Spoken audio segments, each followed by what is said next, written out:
electric flask.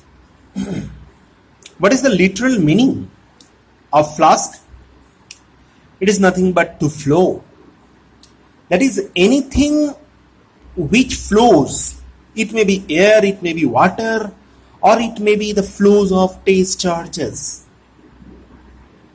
can be represented as flask.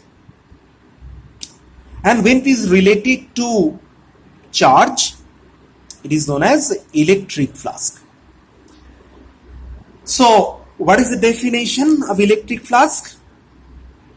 Electric flask through any surface may be defined as the total field lines crossing perpendicularly through that surface. Okay. Now, to express it mathematically, we consider an elemental surface A1. Okay. Here we consider an uniform electric field exists. It is very clear to understand these electric field lines crossing this surface A1 perpendicularly. And in the last section we discussed intensity of electric field is nothing but the number of lines of force passing perpendicularly through unit area. Okay. So what is the total number of electric lines of force passes, penetrates or crossing this area is nothing but the product of E, that is intensity of electric field, and the area, that is E into A1, which is generally denoted by phi. Now here we consider more general case. We considered another surface area.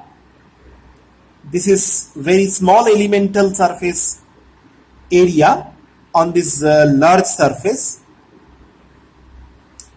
The direction of the element, surface element, is dA cap, perpendicular to the surface, and this is the direction of intensity of electric field. So clearly it makes an angle theta with the area vector.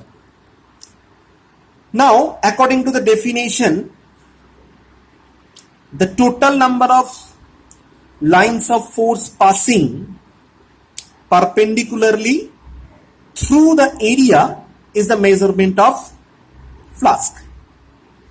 So here we have to consider the perpendicular component of electric field intensity.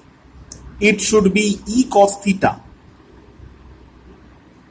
perpendicular component with respect to this surface, that is in the same direction as dA.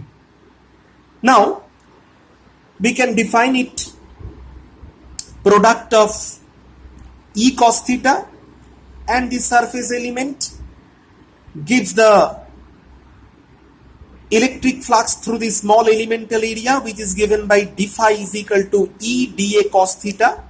Again it can be written as a E vector dot dA vector. Clear?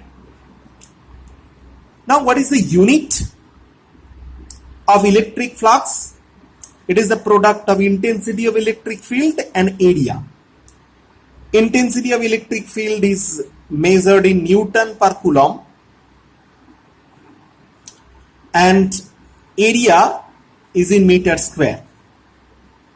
So unit is Newton per Coulomb meter square.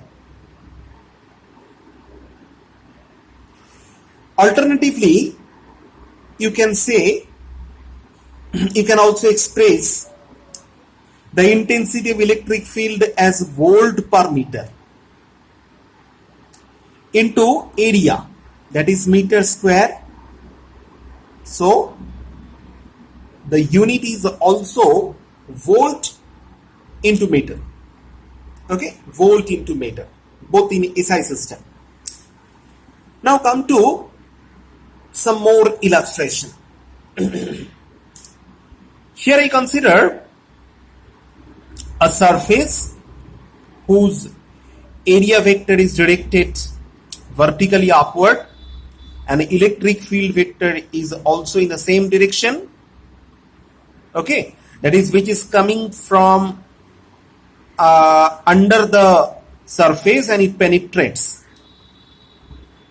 Okay, from behind the surface. Okay, so the direction of intensity of electric field and area is 0 degree, and if you put it in the formula you will get E into A. In this case we'll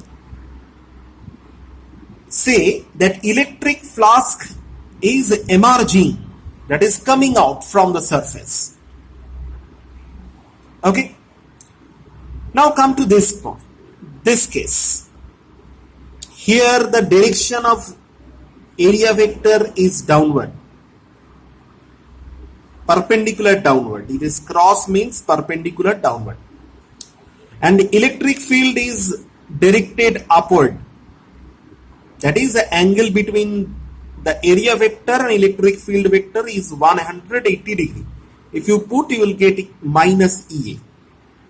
In this case we'll say electric flux is entering the surface. Okay, now come to this case. Here the surface area vector is perpendicular to the surface. Okay, surface plane, perpendicular to the surface plane, and electric lines of forces are parallel to the surface plane. That is the angle between the area vector and intensity of electric field is 90 degree. So it gives 0. So no flux is there in this case. That is, it is very easy to understand. No lines of force is penetrating, crossing the surface here. So definitely flux is 0. Okay. Here you have to know about solid angle. In class 11 you did this. Again you actually need this. What is a solid angle?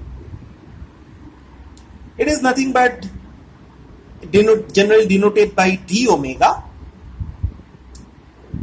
It is dA cos theta, that is the surface area component in the direction of the radius vector by square of the radius vector. Clear? Now if we consider a sphere, in case of sphere the total surface area is 4 pi r square, and the radius vector, that is the radius of the sphere, is r. So using this formula we'll get 4 pi. That is, for a sphere the solid angle subtends at the center is 4 pi. And as we are interested in spherical symmetry, we'll consider for any closed surface the total solid angle subtended by the whole surface at its center is 4 pi. Okay. In the next video, we'll discuss about Gauss's theorem. Thank you.